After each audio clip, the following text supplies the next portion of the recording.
Hmm? You want it? Above you. We have the overhead light.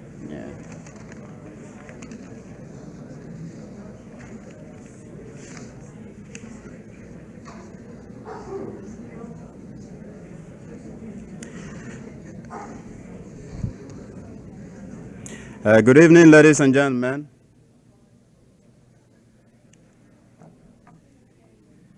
I think we should start the talk so as to give ourselves lots of time for discussion. And I'll regard it as an honor for me to introduce to you the speaker for this evening. Dr. Diamond is a professor of anthropology in the graduate faculty of the New School for Social Research. He is a senior lecturer in anthropology at Columbia University. He is an editor of Africa Today. He is the author of Nigeria, Model of a Colonial Failure. He is an author and editor of books and monographs about Africa. For 1 year, he did field work in Nigerian Middle Belt region. So it seems to me that we cannot have any person more qualified to lead us in this discussion about Nigeria, historical and military, and the war as it's going on at the moment. And Dr. Diamond will be ready when we get finished to answer some questions if anything is not clear. So it gives me pleasure to hand over to you, Dr. Diamond.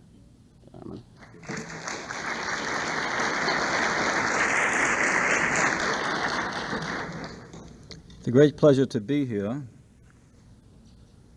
Tonight, instead of going over the detailed history of events since 1966 in Nigeria, I should prefer to place the general situation in Biafra in an historical context. And so I've called this talk Reflections on the African Revolution, the Point of the Biafran Case. Now, it must be stated at once that Black Africa remains in bondage.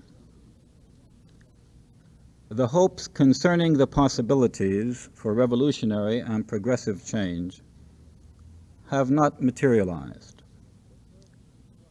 There are a number of reasons for this. But first, it is instructive to examine why so many Western intellectuals focused on Africa as the very model of a, quote, emerging, unquote, continent. In my view, these hopes originated in a beneficent form of ethnocentrism and paternalism. Africa, that is, Black Africa, was, after all, the most obvious victim of Western imperialism. The slave trade, which engaged all the major European powers, with the exception of Italy, by the way, the arbitrary division of the continent into European fiefdoms, the conflicts for wealth and power in Africa, and the racial question in general, incarnated in black-white relationships in Caliban and Prospero, developed in us the illusion that should Africa become free, the West would somehow be exonerated. Moreover, Africa was the, quote, primitive, unquote, continent par excellence, The contrast with so-called higher European civilization was not only fascinating, but gave Western intellectuals the opportunity to exercise their enlightened judgment about exotic peoples. One is also obliged to note that Africa has served as a center for the most intense concentration of intellectual specialists in underdeveloped areas in recent years. The anthropologists, for example, not to mention tardier fellow disciplinarians, supported by foundations and governments, have turned Africa into a vast conceptual playground. Frequently, they put themselves at the disposal of metropolitan intentions. Finally, with few exceptions, the emerging African leadership has been trained in the West. That is to say, in the forms of Western society, cultivated by us to certain expectations, and their demands have been phrased in political and social contexts that for the most part we understand and of which we approve. It had, for instance, become a cliché that if Nkrumah was a devil, he was at least our devil, as an author writing in Foreign Affairs some years ago put it. All of this adds up to an ethnocentric clearing of the conscience and a paternalistic expectation of others. But the fact is that Africa has not achieved a revolution, and as yet has not generated a revolutionary nucleus, with, as we shall see, the potential exception of beleaguered Biafra. African freedom, where it has been achieved, is merely formal. Macmillan, who was one of the cannier prime ministers of the generation in England, understood this well enough when in his so-called Winds of Change speech, he assured his audience that the political independence of India had worked no great hardship on Great Britain and the Commonwealth, but had on the contrary led to even stronger commercial and sentimental associations. If he was wrong, he was unaware of it. At the very least, he betrayed his intentions, and history has not quite caught up with his assumption. It is necessary to reemphasize that black Africa remains hopelessly dependent upon Europe. The forms of political freedom, as I mentioned, are not only derived from Europe, but the very outline of the emergent states is the outcome not of any internal thrust of self-unifying peoples themselves, but of European gerrymandering, legitimated by chatter about constitutions, federalism, maturing unity across tribal chasms, and so on. While we celebrated the demise of frank colonialism and imperialism in Africa, thus deceptively and subtly assuring ourselves of the flexibility and good intentions of Western civilization, we made no significant effort to assist black Africa, whose indigenous cultures we had been instrumental in destroying, to achieve the conditions of a more authentic freedom. Africa, then, is the least revolutionary of the emerging world areas for the following linked external and internal reasons. The external or international reasons may be summarized as follows. 1, the blocking of Pan-African tendencies by both metropolitan and ex-metropolitan powers. Correlatively, there has been a self-serving refusal to take seriously those notions of African socialism and communalism which projected the possibility of the native quality of traditional societies assuming modern forms through the instrumentality of the most advanced technology. 2, the paucity and opportunism of economic aid, with particular reference to the implicit and explicit promises of the ex-metropolitan powers. Africa remains locked in primary product production and passively subject to the fluctuations of the international market. 3, Africa had become a battleground for the Cold War. Local conditions for growth have been disregarded. The international lines of conflict have been rationalized in terms of the self-interest of the major powers. That is to say, the contrary philosophies of African growth generated in the East and West evade African realities or transform them into mere social weaponry. 4. The trading empires remain pretty much intact. Mining enterprises function basically as they had prior to, quote, independence. The withdrawal of the immediate metropolitan presence worked no great hardship on Europe and had one of the effects of consolidating and reducing the political dimension of investment risk. The celebration of independence seems in contrast almost sentimental. 5. The United States has conveniently left African affairs to the ex-metropolitan powers who substantially discharge our sense of global purpose and priority. The rationalization being that America has not been a direct imperial force, but American investment in South Africa and Liberia and its North Atlantic Economic and Military Alliance remain the hard core around which these gestures cluster. 6. The United Nations has signaled its impotence above all in Africa, failing to serve as a significant channel for politically neutral aid, failing effectively to support aspirations for even formal freedom in Portuguese and other territories, and intervening militarily in phase with primarily Western interests. 7. The OAU has emerged as a kind of echo in structure and function of the United Nations, led by politicians who remain trapped between the ex-colonial powers and the African masses. That is to say, the component members of the OAU do not have the intra-African economic and political resources realistically to arm their formal intentions. There is some indication now with the recognition of Biafra by Zambia and Gabon, the Ivory Coast, and Tanzania, that the OAU is beginning to disintegrate with reference to different perspectives on African affairs. Internal reasons, intracontinental reasons for the conditions which I've outlined would be as follows. First, the revolutions in Arabic-speaking states of the North African littoral have been abortive or incomplete for quite complicated reasons that cannot be indicated here. The fact is that the Arabic-speaking states have not served as a nucleus for radiating progressive change in Black Africa. The aims of the Casablanca Group, for example, were never realized. They were inhibited by the antagonism of the metropolitan and ex-metropolitan presence, mediated in part by comprador states such as the post-independence Nigerian Federation. 2.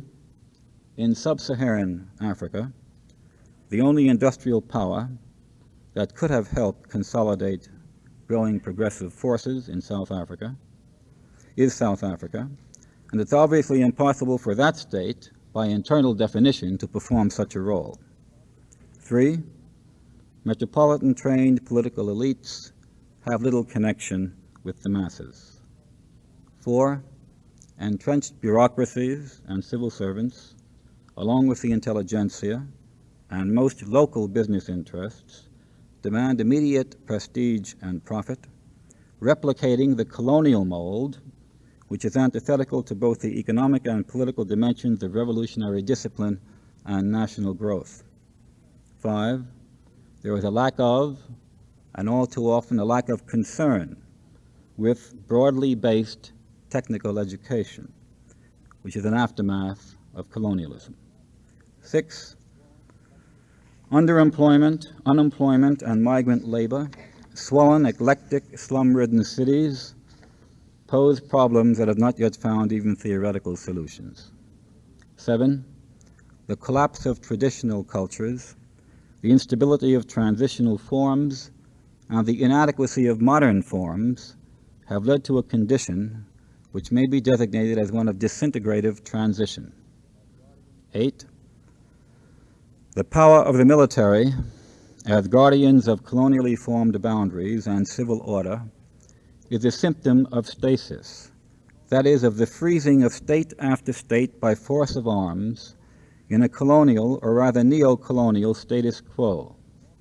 Military control of the type encountered in sub-Saharan Africa also discharges the elementary function of fixing territorial boundaries, although such boundaries may contradict the possibilities of other forms of economic and social union. 9. Above all, the peasantries of sub-Saharan Black Africa remain quiescent, and this demands a brief general discussion. The problem of the peasant is the revolutionary problem in the world today. It is the basis of the split between the Soviet Union and China, between the countries of the North Atlantic Alliance and most of the rest of the world. A good deal has been written on this matter by the new peasant-oriented revolutionary theorists and activists. You know their names: Frantz Fanon, Ho, Mao, Regis Debray, Guevara, Castro, and so on.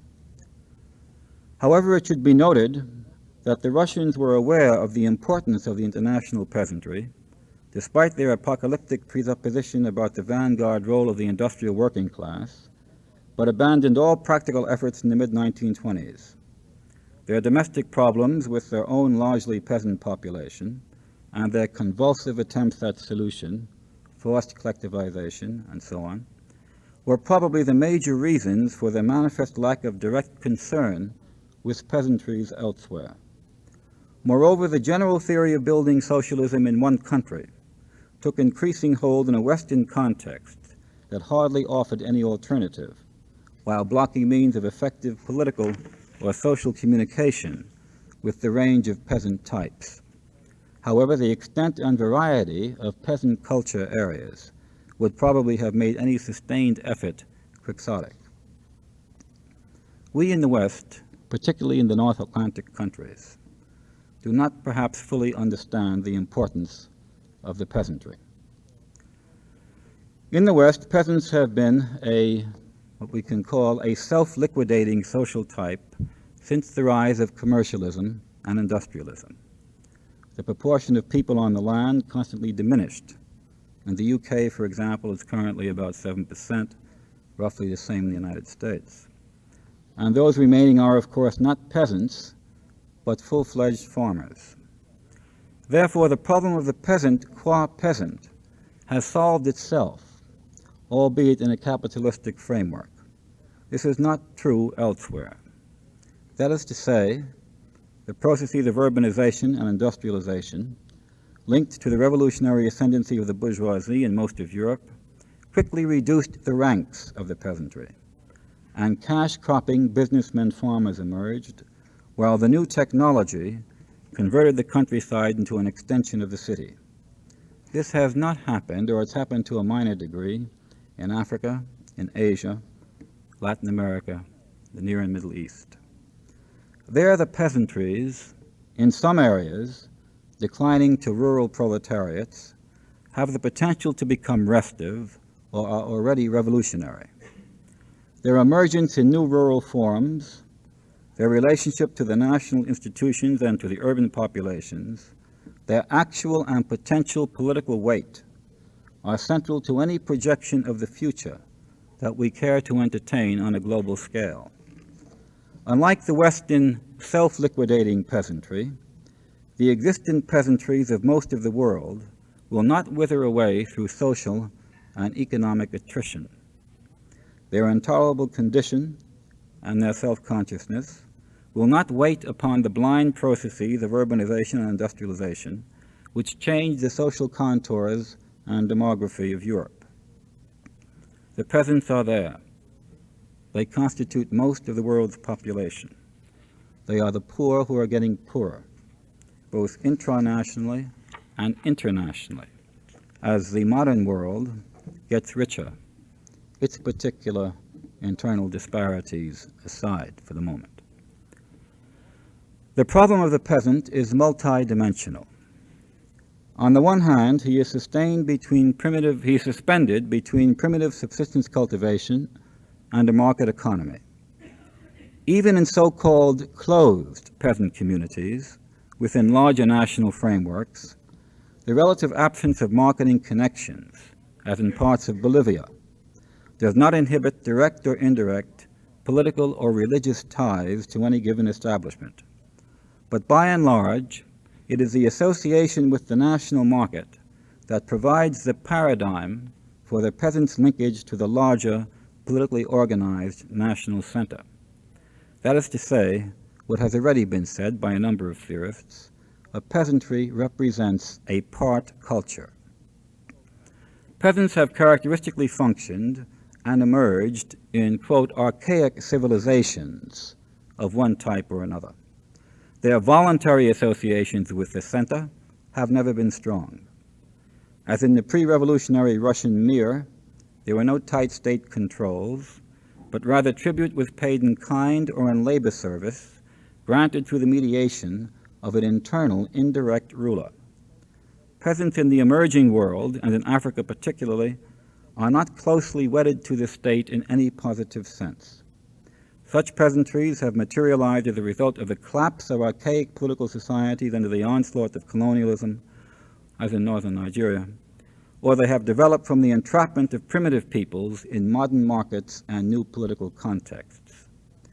The point is that peasants are limited in their revolutionary consistency and movement by their traditional suspicion of external political and economic obligations.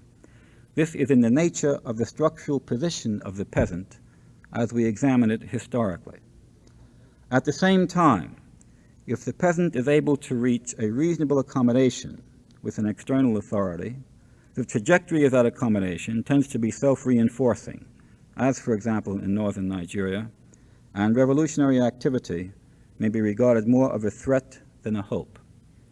Basically, peasants are more exploited than they exploit. This is a psychosocial fact which tends to contradict, or at the very least, make difficult revolutionary initiative as opposed to sporadic rebellion and or scapegoating among them. Peasantries work directly on the land, cultivate for their own subsistence, and are typically at the mercy of the urban markets in the effort to get a decent return on their cash crops. Family members may be, quote, exploited in terms of labor time and access to scarce goods, but intra- and interfamilial cooperative arrangements tend to absorb much immediate tension. Given these generally delineated characteristics of the peasantry, it is understandable that their image of revolutionary change is not congruent with that of the urban worker, the middle-class liberal, or the traditional revolutionary theorist. What the peasant wants is adequate land on which he is willing to expend his direct labor, low taxes, minimal national political interference in his network of local associations, and a good return on his produce.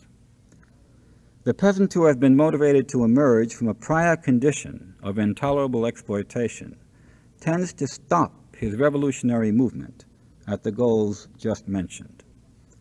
On the other hand, where either scarcity of resources or new abundance leads to the possibility of socioeconomic stratification in the peasantry, the peasant has proven himself to be fully capable of, in the former case, exploiting landless countrymen, and in the latter case, of multiplying his holdings so that he assumes the position of a minor landlord.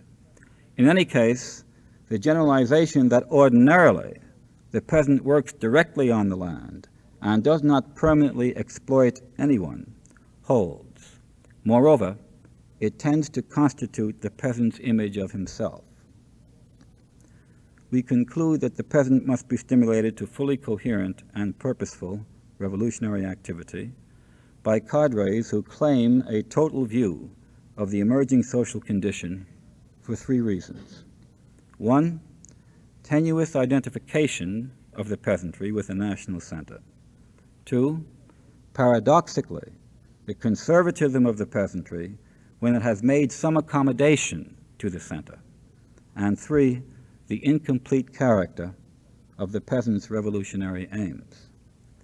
In any case, the peasant as a social type, self-liquidating in the West, must become, through the dialectics of revolutionary growth, directed to liquidate himself in the remainder of the emerging world. Rural life, in one form or another, will survive. Agricultural production, of course, remains essential. But the peasant as such becomes eventually a casualty in the total context of progressive change. Communes, state farms, collectives may develop in its place. Many peasants will transiently or otherwise migrate to cities, and consistent revolutionary pressure ultimately destroys the fabric of peasant life, no matter what traditional form is involved.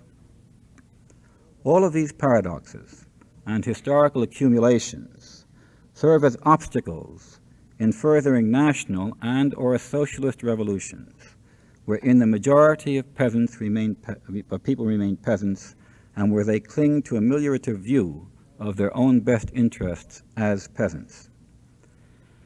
Now, it's pertinent to note here that large-scale displacement in the countryside as a result of wars and an alien military presence can trigger peasant resistance, first in a national, then given appropriate leadership through a maze of problems in a socialist form, as in China, Vietnam, and elsewhere.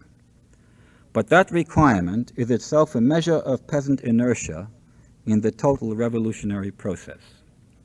Of all the world's peasantries, that of sub-Saharan Black Africa is the most insulated, the least connected with the developing national frameworks, the least revolutionary, and the least directly affected in the areas which have attained formal independence by foreign military intervention. In this context, let us examine what I have called the Biafran possibility. Politically, economically, and socially, Biafra has the potential to become the first viable state in Black Africa and the crystallizing center around which a modern Africa could build itself, both as symbol and to a considerable degree as reality. The reasons lie in the history of the Igbo's relations with the British and with the African neighbors, and above all in the social character and history of the Igbo-speaking peoples themselves. The Igbo-speaking peoples were the basic national revolutionary group in West Africa. It is well known that the British were never able to rule them through the usual colonial techniques. Traditionally, the Igbos in their millions were a highly individualistic people with no strictly political chieftaincies and no politically conceived hierarchical structure.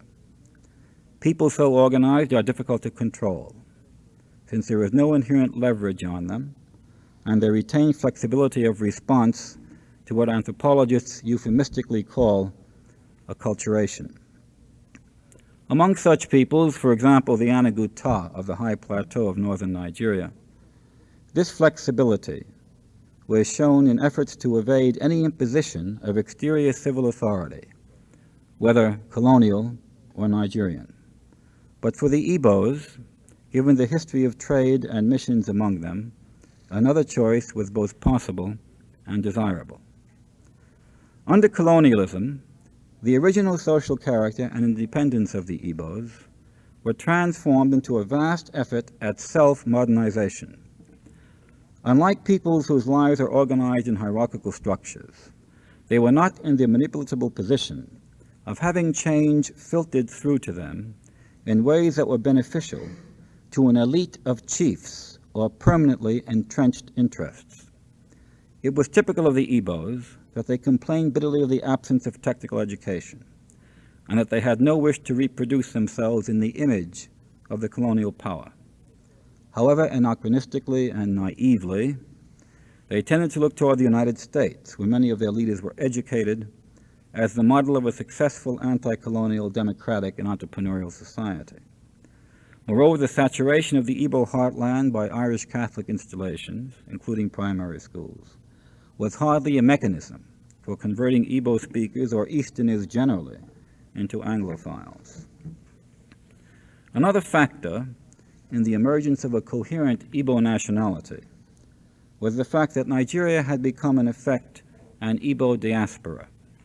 Population pressure on the land in the heart of Igbo territory, along with the general desire for upward mobility, led hundreds of thousands of Igbos to migrate to other parts of the country, primarily to the northern region, which constituted over two-thirds of the territory.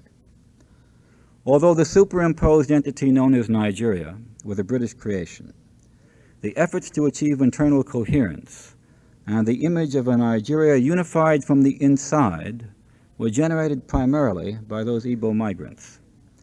Indeed, prior to the secession of Biafra, Igbo nationality was itself expressed in the drive for a unified Nigeria. To explain the basis for this Igbo concern does not invalidate it, for the Igbos were genuine Nigerian nationalists. They refused to be identified colloquially in any strict ethnic sense, and more often than not would insist on being called Nigerians.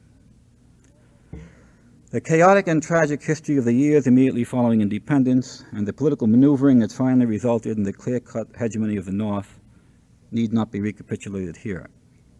The important point is that the Igbos were unable to change the balance of power in Nigeria. Their efforts at coalition and compromise were poorly conceived, hence unavailing. Assuming there was a possibility in the immediate post-independence period to form a coalition with the entire South in order to confront the North with equal power, thus encouraging peaceful change, that possibility was not chosen by the Igbos until it was too late. When the Southern Grand Alliance finally was formed in 1964, the more progressive forces in the West were already decimated. By then, the country was in chaos, and the civilian politicians in the South had been largely discredited. The ultimate consequence, as is well known, were the military coups of January and July 1966. The first, which precipitated General Aranzi into power, conceivably could have succeeded in its stated aim of unifying Nigeria had the younger elements been able to maintain control, and had they in turn been able to reinforce progressive elements in the West, while stimulating the anti-feudal and minority peoples in the North, represented in the Northern Elements Progressive Union and the United Middle Belt Congress. The Hausa-speaking peasantry would have remained a very serious problem, but it is possible that they would have responded to shifts in local leadership. The unification of Nigeria and a more rational distribution of its resources under the more radical leadership, again largely Igbo, of the first phase of the January 1966 coup might, just might, have made Nigeria politically and economically viable. But when the more establishmentarian Aranzi inherited the coup, the real thrust toward unification faltered. Conservative and reactionary factions were able to regroup, and the result was the counter-coup of July 1966. Colonel Gowon's assumption of power seemed at first, and has since been heralded by certain Ibadan intellectuals, as the symbol of the emergence of minorities holding a so-called balance of power among the major ethnic groups. Gowon, as you know, is a Middle Belter, a Christian, and an Angos. This has not proved to be the case. Even if it had, the paper representation of minorities, for example in the Middle Belt, would have had no connection with the growth or viability of the state. In any event, it was under Gowon's problematical leadership, clearly influenced by northern interests, that the massacres of the Igbos intensified to genocide.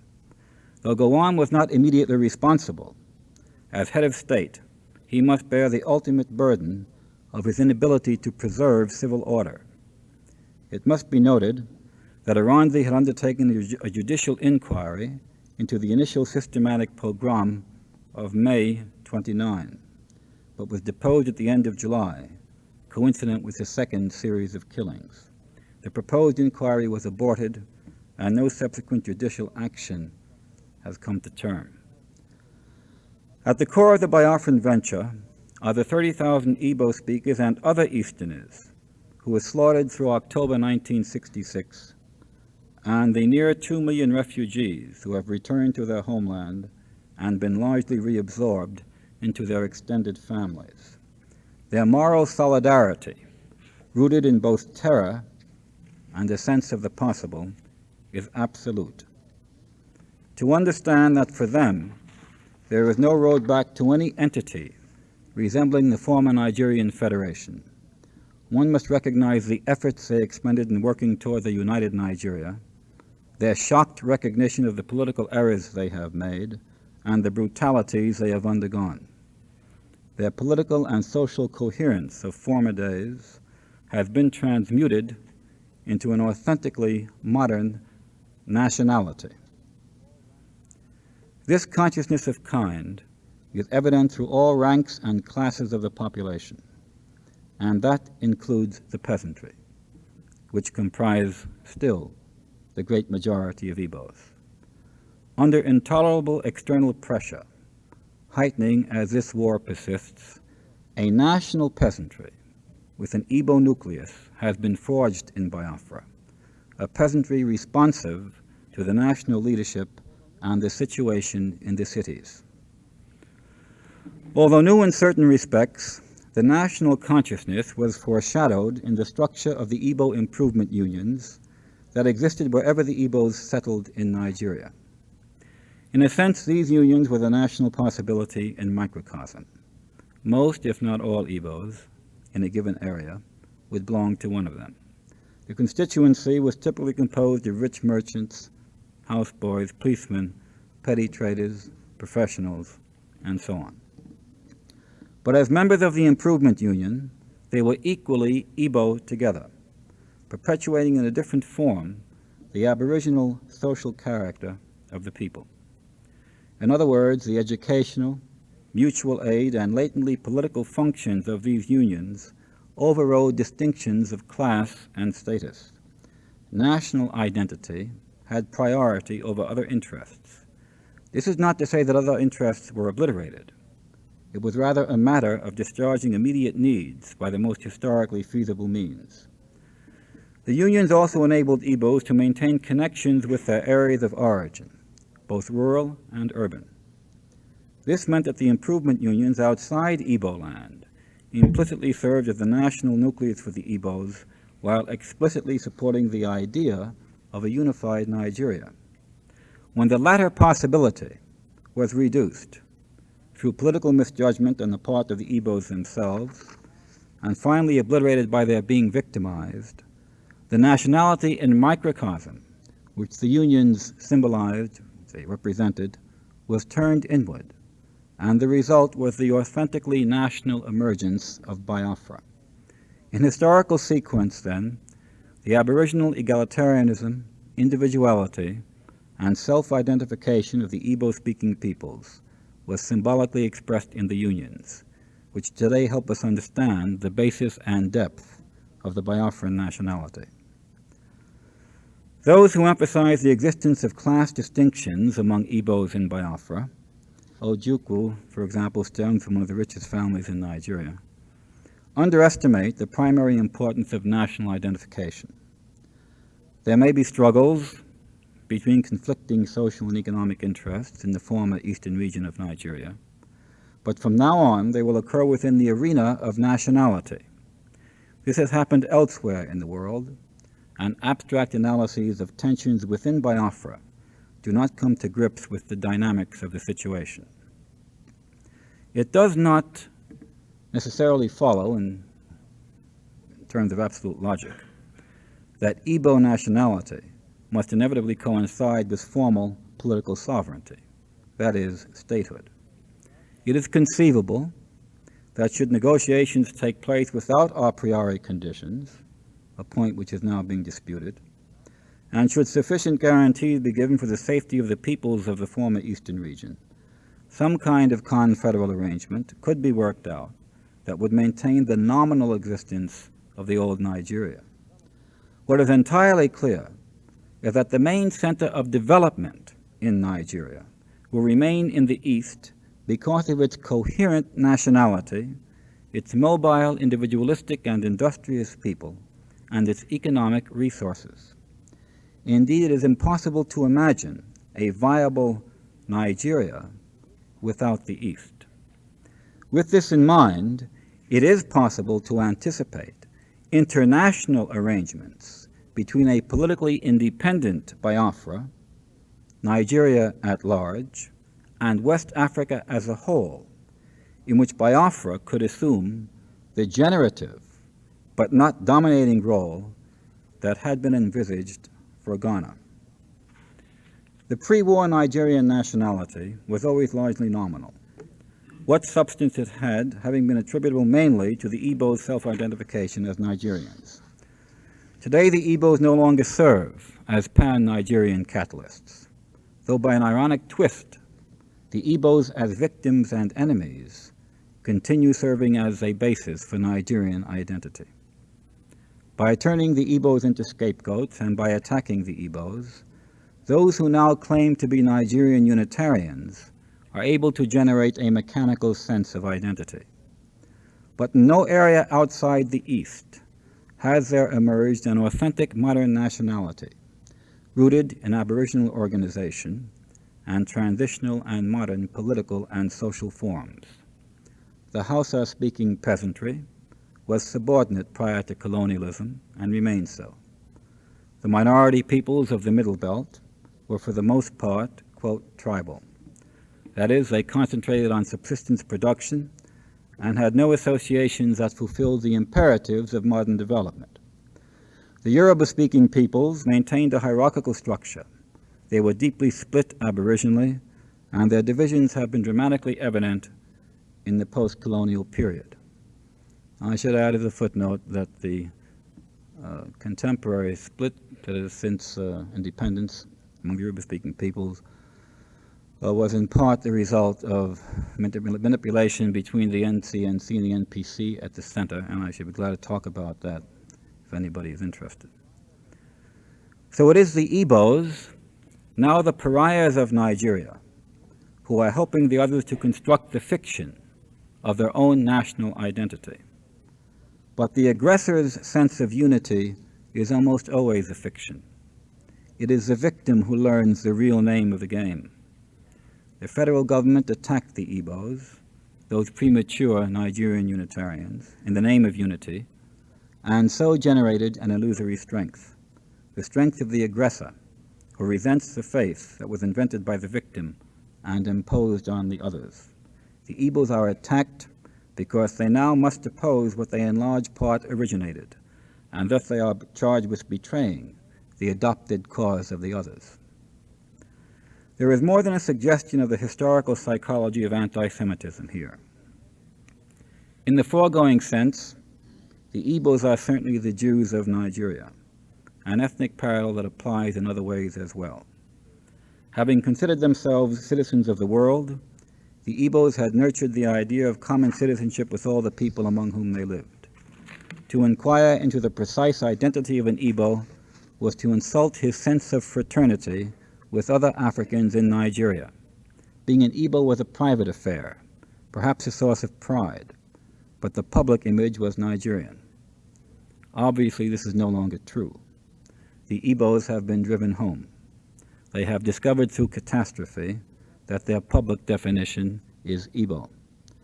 But because Biafra encompasses other ethnic groups, the Igbos call themselves Biafrans as a sign of their refusal to be forced back into a particularistic identity which they know has no relevance in the modern world. The position of the ethnic minorities in Biafra is not comparable, of course, to that which the Igbos sustained in northern Nigeria, nor even of Arabs in Israel prior to the recent war. There is every intention further to create a Biafran nationality for which the Igbos serve as a nucleus and for which they are willing to surrender any remaining parochialism. As one reflects on the confrontation between the Igbo-speaking peoples, other Easterners, and the Northern establishment, one gains a sense of inevitable progression across a cultural interface. For the basic clash in Nigeria has very deep cultural roots. The Igbos are egalitarian in ethics, behavior, and organization. they modernized themselves. Education is almost a fetish with them. They are essentially Christian in faith, though secular in temperament, and they hold to the idea of individual conscience and responsibility. They are upwardly mobile, eagerly becoming traders, civil servants, technicians, dispensers of modern ideas, leaders in social action and social amelioration. They transformed native structures into the idea of Nigeria as a modern polity. A similar characterization of the cultural style of the North yields a series of polar oppositions. Northern society is hierarchically structured, and at least in the upper echelons, conservatively Islamic. Paradise awaits the true believer, and fatalism blunts social action in depth. The goal, traditionally, is the protection of the received structure. Islam embraces the principle of collective responsibility, as Trimmingham and others have pointed out, in which any person stands for his group, class, or family. Viewed from the North, Nigeria was conceived as a theocracy. The inevitably resulting Igbo-Northern opposition was further sharpened by the economic threat the Igbos posed to the routinely corrupt and nepotic Northern hierarchy. This profound cultural antipathy, which the British may have understood, but which they did not accommodate in their policy of imposing Nigerian unity, held the seeds of the tragedy. One must reluctantly point out that historically, the conservative Islamic hierarchies, and we are not talking about modern Islam, have dealt with strangers in their midst by holding them in tribute as a subject population, or alternatively, by converting them. One hears that the few converted Igbos in the North, for example, have not been molested. But if neither course is possible, and if the alien population is an implicit threat to the social basis of the hierarchy, then it must be obliterated. This element in the pogroms cannot be overlooked. No matter what other path could have been followed in Nigeria, there was the inescapable existence of a most fundamental cultural conflict between Igbo speakers and the Northern establishment. The confrontation, as it turned out, was merely postponed by the short-lived coalition of the respective political arms of the cultures involved. All of this is now understood by the Igbos themselves. I believe the essential key to a solution of the present impasse is to extend the protection of political sovereignty to all Easterners.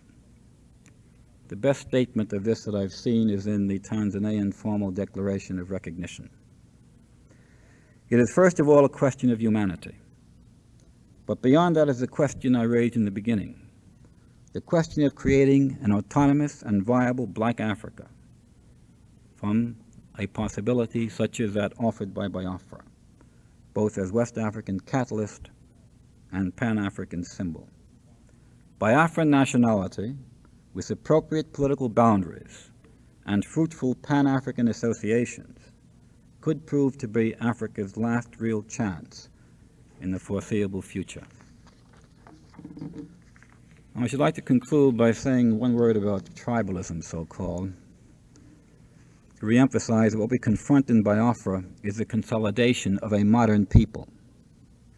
Ironically, the war itself may set a similar process in motion in the more parochial areas of the Federation. In any event, the basic dynamics of the Nigerian situation have never been predominantly tribal. The Hausa, Fulani, Yoruba, Igbo process of political conflict and accommodation before, during, and following formal independence is a function of the class, national, and neo-colonial nature of the struggle in Nigeria, of the African struggle at large. Recourse to the explanatory principle, quote, tribalism, is a Western reification which blocks our view of African reality and deflects our attention from our own responsibility. Thank you.